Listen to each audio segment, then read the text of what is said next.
Yo, what's good, my peoples? It's your boy Big Chris, aka the Compton Animator, and I'm here to give you people another WWE review. So tonight we're reviewing WWE Raw on December 23rd, 2013, day after my birthday.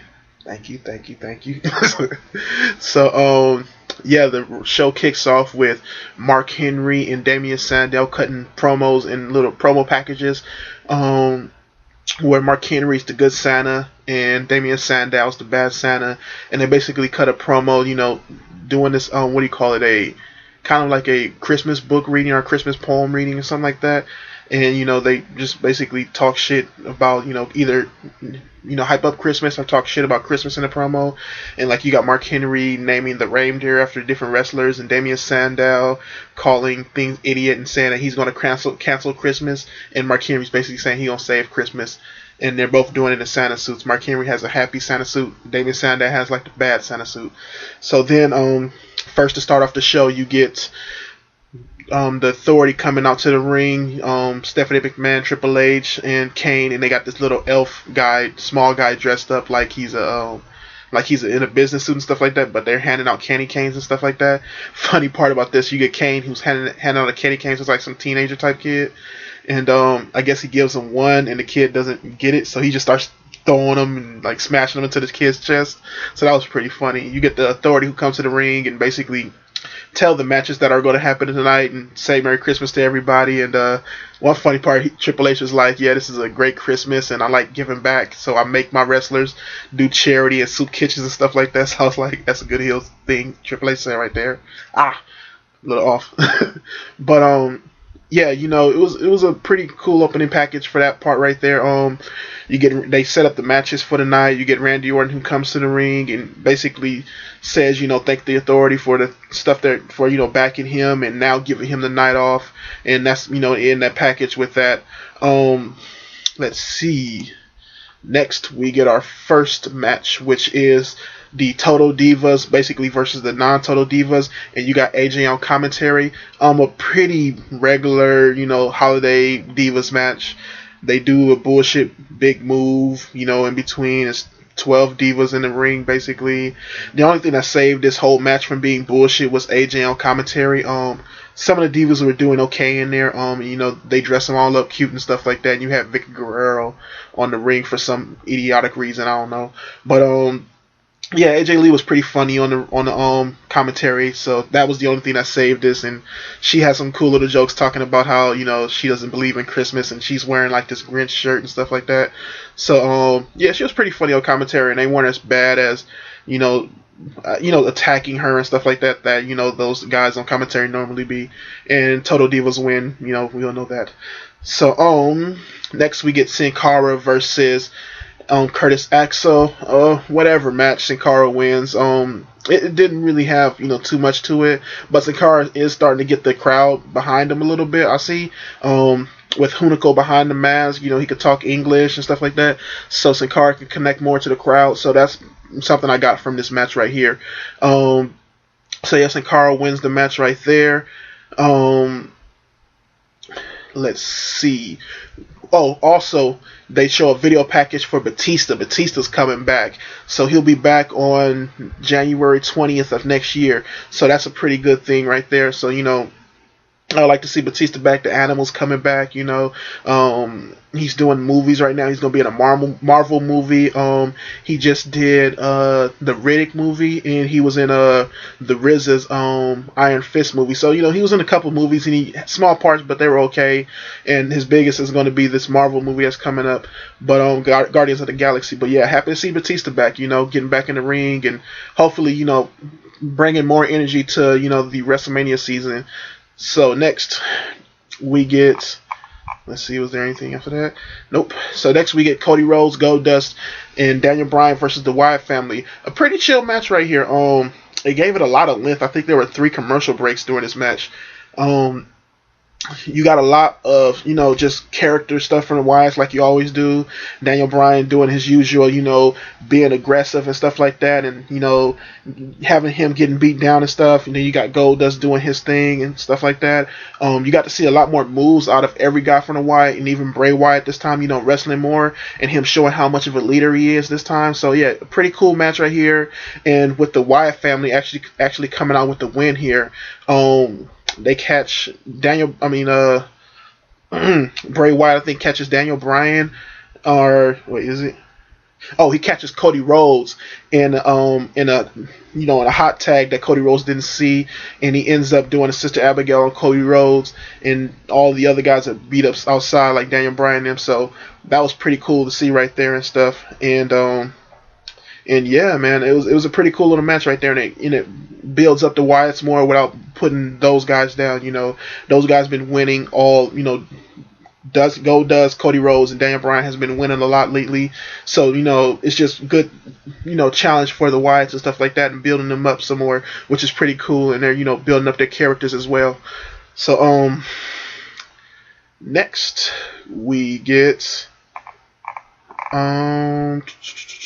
We get a Christmas Carol contest with R-Truth, Xavier Woods standing out there with the Funkadactyls, and you get Jinder Mahal and Drew McIntyre, and you get Santino and the Great Khali.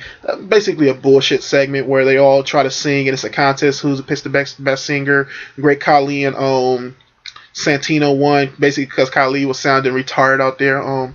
This was like a step from being one of the dumbest segments of the year. Khali in a way kind of saved this segment by how dumb he sounds and stuff like that, and how fucked up his voice is. So that kind of saved it because it became something funny towards the end. So yeah, with that, next we get Dolph Ziggler versus Fandango in a Christmas present on a pole match. Pretty okay match here. Inside the present was a shot at the IC title for next week on the New Year's Raw, and it was a pretty okay match. Fandango ends up coming out here with the win. He hits Ziggler off of the turnbuckle, and Ziggler falls onto the steps. So it was a pretty okay match right there. Next we get the Usos versus the Primetime Players. You get the Primetime Players who come out to the ring first, and they start, talking about themselves and stuff like that, and introducing themselves. And Darren Young is so eager to introduce himself that he says that they're in Houston instead of Austin. So the crowd starts booing him and stuff like that. So it draws them a little heel heat before the match, which is pretty cool because it's face going on face.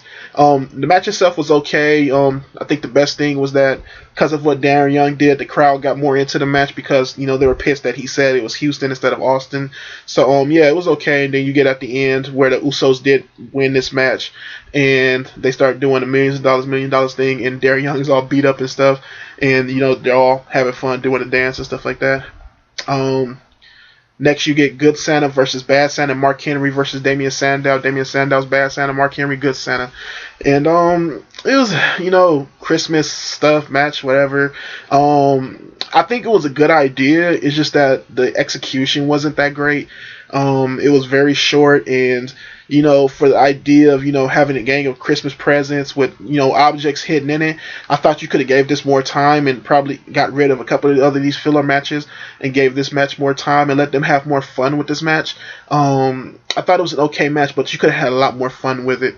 It was just whatever. It was a little bit below average to me. Next you got Real Americans versus Los Matadors. Los Matadors win. It was nothing, basically.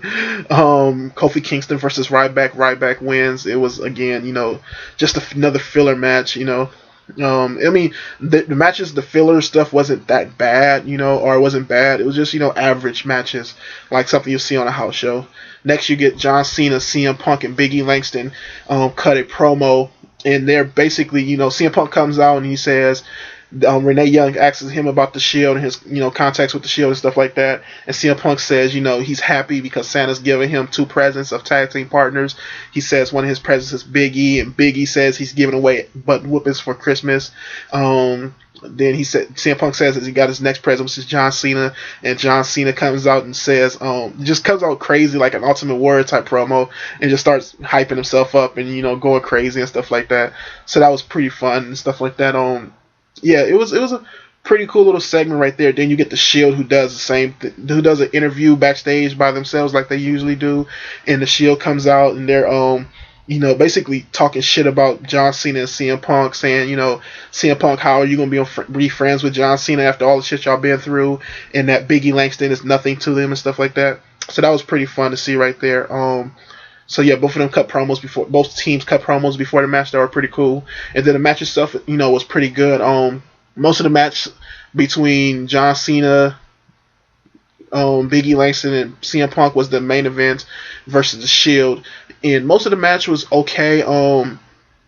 It was basically John Cena and CM Punk getting beat up for a while. They were doing good towards the beginning, and they kept getting back up and forth, hitting moves and stuff like that, and getting their pins in.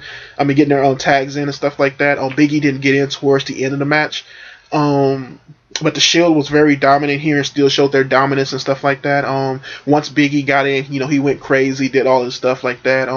The match ends with